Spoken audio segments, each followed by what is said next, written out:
저는 불친절한 거 너무 좋아했어요. 제가 사람들한테 직접적으로 쉽게 전달하는 거를 원하지 않는 것 같아요. 그렇기 때문에 가치가 있는 거, 그렇기 때문에 더 깊게 계속 보면서 깨달아야 하는 말들인 것 같아요. 25년도 한국을 대표하는 앨범 중 하나를 선정하라면 전 당연히 에로스를 고를 겁니다. 7, 80년대 사운드와 장르를 차용해 2000년만의 세계로 기깔나게 풀어낸 앨범일 뿐 아니라 그의 말처럼 이 앨범엔 그가 노래로 얘기해놓은 수많은 이야기가 숨어있거든요. 제가 답을 알려주면 재미없다고 하는 게 이미 노래로 다 얘기해놨으니까 그 답을 어렵게 찾아낸 사람들이 더 이 노래를 좋아할 거기 때문에 그걸 바래요. 이 영상을 보시고 에로스를 다시 들어보시면 분명 색다른 경험이 될 거라고 자부합니다. 이찬혁의 에로스 이전의 음악으로 전했던 말들은 이 영상에 담았으니 참고해 주시고요. 앨범 해석에 앞서 우린 3가지 정보를 미리 알아야 합니다. 먼저 이찬혁이 크리스찬이라는 점, 앨범의 주요 소스로 가스펠을 차용한 것부터 앨범의 내용까지 개신교의 영향이 담겨 있으니 이 점을 먼저 참고해야 앨범을 더 맛있게 들을 수 있어요. 물론 크리스찬이 아닌 분들이더라도 거부감이 들지 않을 정도니 재미로 즐겨주시고요. 두 번째로 이찬혁이 앨범 발매 이전 한 예능에 나와 읽고 있던 책 에로스의 종말. 우연히 읽고 있던 책이라기엔 앨범명이 에로스인 것과 앨범의 주된 내용이 상실된 사랑에 대한 것이라는 게 너무 겹쳐요. 또 철두철미한 이찬혁이 굳이 방송에서 이런 장면을 노출했을 리가 없죠. 실제로 앨범의 수많은 가사가 책의 내용과 일맥상통하거든요. 책이 철학서적이라 저 같은 문외한은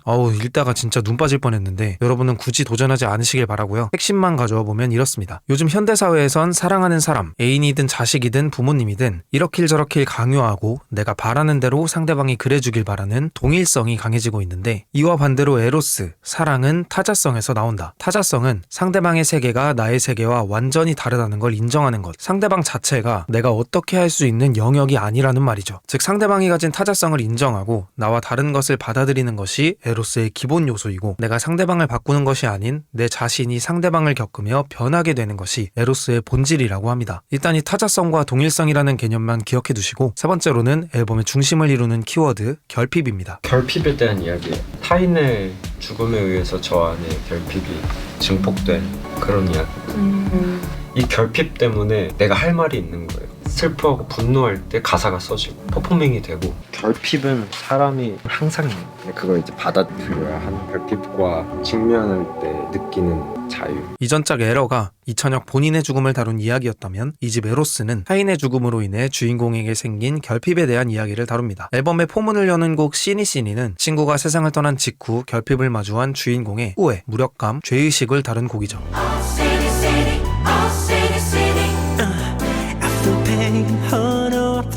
서울에 살던 불쌍한 내 친구, 모두가 그가 죽은 이유를 알았지만 아무도 아무것도 하지 않았습니다. 심지어 주인공조차 할 수 있는 게 없었죠. 그렇게 죄를 뜻하는 씬에서 차용해 나온 곡이 시니시니입니다. 여기서 등장하는 죽은 친구를 사랑, 에로스 그 자체로 대입해도 앨범이 쭉 잘 읽히는데요. 이는 이찬혁이 의도적으로 이중 해석이 되게 설계한 걸로 보입니다. 이제 두 번째 트랙 돌아버렸어. 친구의 죽음으로 인한 결핍으로 주인공은 돌아버릴 정도로 미쳐갑니다. 하지만 주인공은 예전부터 그냥 돌아버렸다고 해요. 왜 그럴까요? 이는 시니시니의 가사 그리고 다음 곡인 비비드라라 러브의 가사, 이 둘을 통해 주인공이 이전부터 사랑이란 것에 회의적인 인물이었다는 것을 알 수 있습니다. 포인트는 빙빙 도는 주인공을 보는 사람들의 시선이에요. 결핍으로 인해 돌아버린 주인공을 보며 춤을 추는 줄 알고 박수를 치고 주인공이 박수를 받게 되니 정작 사람들을 웃겨야 할 광대는 갈 곳을 잃어버리죠. 여기서 첫 번째로 동일성과 타자성이 나오는데요. 관중들은 빙빙 도는 주인공에 대해 알아가려는 타자성이 아닌 그저 본인이 보고 싶은 대로 보는 동일성을 보여요. 또 이 모습은 이찬혁이 중이병 걸렸다 말을 들었던 때에 직접 겪은 일과도 매우 흡사하죠. 자신의 의도와 달리 사람들은 자신을 보고 싶은 대로 해석했었으니까요. 곡의 하이라이트는 의성어가 나열되는 브릿지 파트입니다. 자신의 의도와 달리 해석되는 상황에 주인공은 눈물을 흘리고 급기야 무대가 무너지고 커튼막이 내려가게 되죠. 그리고 비로소 커튼막이 내려가 사람들이 가진 동일성의 시선이 사라지자 이찬혁은 뮤비에서 날개를 펼치고 자유롭게 다니기 시작합니다. 여기서 날개는 개인이 가진 개성, 특성, 즉 자신만의 타자성을 보여주는 매개체거든요. 이렇듯 돌아버렸어는 동일성이 가득 찬 현실과 타자성이 없어진 세상, 친구의 죽음으로 인해 더 혼란스러워하는 주인공을 동시에 담은 곡입니다. 자, 이제 앨범의 타이틀곡 비비드라라러브, 진실되고 이상적인 사랑입니다. 세상을 떠난 친구는 빛나는 눈으로 비비드라라러브가 기필코 있다고 외치던 사람이었습니다. 그러지 못한 세상에 분노하기도 했고 슬퍼하기도 했지만 빛나는 세상이 꼭 있을 거라 말하던 사람이었죠. 주인공은 그런 진실로 사랑했던 친구가 결국 세상을 떠났기에 더욱 비관적일 수밖에 없었습니다. 처음부터 그럴 만한 게 없었지. 도둑든 상자를 찾는 꼴이었다네. 상한 포도알이 다시 신선해지나. 모두 결국 너는 세상을 떠났고 너는 결국 틀렸던 거야 말하는 파트예요. 비비드라러브 뮤비에서도 진정한 사랑을 찾아 이곳저곳을 다니는 이찬혁이 그려지는데요. 여기서 등장하는 총은 남들을 협박하고 위협하는 수단, 즉 남이 가진 타자성을 없애고 자신이 바라는 대로 만드는 동일성의 무기로 나와요. 뮤비 내내 이찬혁은 불안한 모습을 보이지만 후반부에 총을 손에서 놓은 순간 드디어 사람들과 함께 어울려 춤을 추는 장면이 나오죠. 마지막엔 총구가 우리를 겨누면서 우린 어떠한지 질문을 하는 듯한 연출로 마무리가 됩니다. 다음 곡 TV쇼는 앨범에서 가장 직관적인 가사를 가졌으면서 동시에 현실의 이찬혁이 어느 정도 투영돼 있는 곡입니다. 머릿속은 날 떠난 너 생각에 슬픔밖에 없지만 화장으로 슬픔을 가리고 안 웃긴 말에 미소 짓고 맘에도 없는 이야기를 해야 하는 TV쇼 속의 연예인의 모습을 담았죠. 특히 이 가사는 연예인 개인의 타자성이 아닌 대중들이 원하는 동일성을 가지길 바라는 모습을 잘 담아낸 가사라 생각이 들었어요. 여전히 동일성이 가득한 세상 속 있는 그대로의 모습을 보일 수 없는 현실에 좌절하는 주인공은 이제 다음으로 넘어갑니다. 25년 최고의 히트곡 멸종위기 사랑. 곡 제목처럼 사랑이 이제 멸종위기에 다다랐다는 뜻을 담았지만 그 안엔 사랑의 종말론이 사랑의 정말로로 들린다든지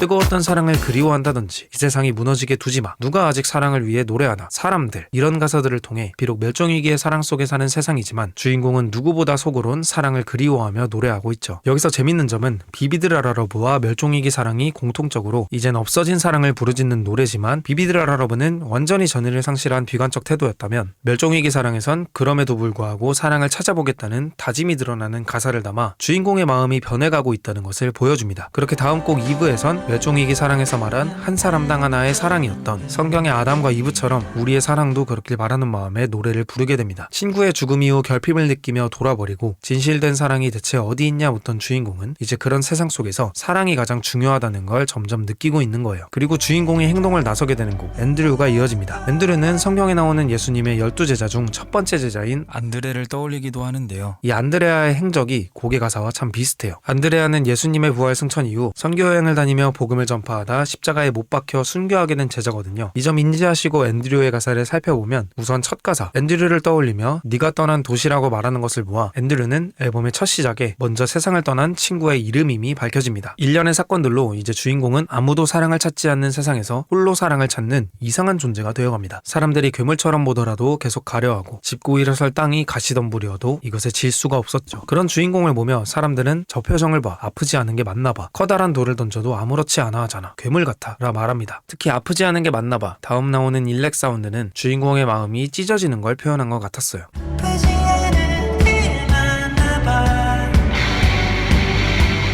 이 곡에서 이찬혁은 3명의 인물이 겹쳐 보이게 만듭니다. 지금 주인공이 했던 것처럼 똑같이 이전에 했다 먼저 세상을 떠나게 된 친구 앤드류, 복음을 전파하다 십자가에서 순교한 제자 안드레아, 그리고 남들과 다른 행동을 한다는 이유로 돌팔매질을 받았던 지난날의 이찬혁. 거기에 이 곡에서도 에로스의 종말에 나오는 동일성이 보여요. 바로 우리와 동일하지 않다는 이유로 돌을 던지는 사람들, 타자성을 받아들이지 못하는 모습을 그대로 담아냈죠. 그렇게 주인공은 커다란 돌을 맞아가며 외로워도 슬퍼도 괴물처럼 되어도 진정한 사랑을 말하며 계속 나아갑니다. 어쨌든 다시 돌아와서 이어지는 곡 꼬리. 이전 곡 앤드류가 주인공이 앞으로 취할 행동을 담았다면 꼬리는 그런 주인공의 속마음이 담긴 곡입니다. 본인만이 가지고 있는 개성, 타자성을 이 곡에선 꼬리와 날개로 표현해요. 우린 거대한 세상에 갇혔어. 이 퍼즐을 위해 꼬리가 잘렸어. 우린 거대한 세상에 갇혔어. 집채만한 날개를 잘리고서. 현재의 우린 타자성을 잃고 동일성만이 가득한 세상을 살아가고 있죠. 반대로 곡의 메인으로 등장하는 새는 타자성을 잃지 않고 사랑을 찾아간 친구를 빗대었죠. 꼬리는 서로의 다름을 인정하지 못하는 세상, 그렇게 사랑 없이 변해간 세상에 대한 안타까움을 담아낸 곡이에요.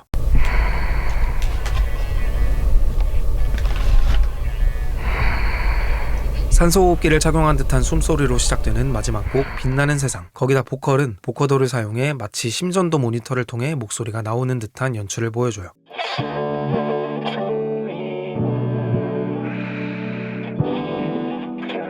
두 가지를 조합해봤을 때 현재 주인공은 어떠한 일로 인해 입원해 있고 생명이 위태로운 상태란 걸 짐작해 볼 수 있죠. 주인공의 마지막 행적이 앤드류에서 외로워도 슬퍼도 돌을 맞으며 괴물이 되더라도 길을 계속 가는 장면이었잖아요. 상황을 미루어 보아 주인공은 사랑을 계속 쫓아가다 너무 많은 돌을 맞고 질타를 받으며 생명이 위태로운 상황까지 오게 된 거예요. 마치 안드레아처럼요. 여기서 우린 알 수 있죠. 사실 주인공은 앨범 초반 먼저 세상을 떠난 친구가 다녔던 행적을 그대로 뒤쫓았었잖아요. 먼저 떠났던 그 친구도 이런 일들을 똑같이 먼저 겪고 세상을 떠나게 됐다는 걸. 그럼 결국 모든 걸 경험한 주인공이 어떤 말을 전하는지 가사를 보죠. 사실 이 곡의 가사가 에로스 앨범의 핵심입니다. 숨을 조이는 내 결핍이 나를 빛나게 해. 우린 모두 완벽한 존재가 아니다. 서로 가진 결핍이 있기에 빛날 수 있는 것이다. 그리고 이 파트를 직접 들어보시면 숨을 조이는 네 결핍이 내 사랑을 빛나게 해. 전 이렇게 들리거든요.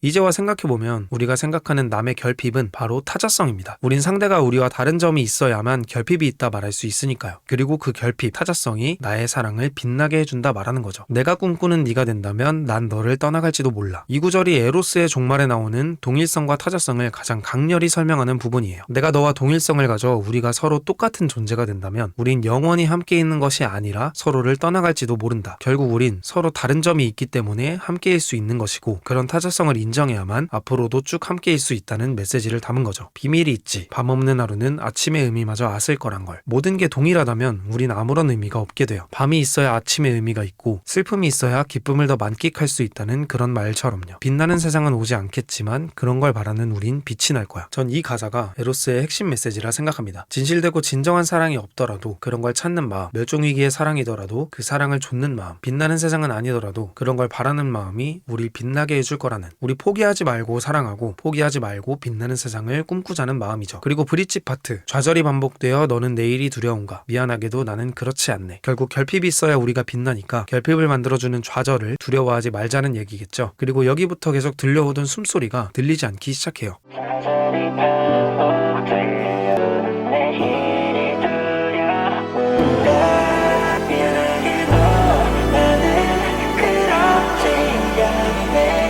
비밀이 있지. 나의 하루도 추악한 마음으로 가득하단 걸. 사랑을 쫓아온 자신도 완벽하지 않다는 고백을 함과 동시에 보컬이 마치 하늘로 올라가는 듯하게 들리는데요. 아마 이는 주인공이 생명이 위태로웠던 상황 끝에 결국 죽게 된다는 암시를 담은 것 같아요.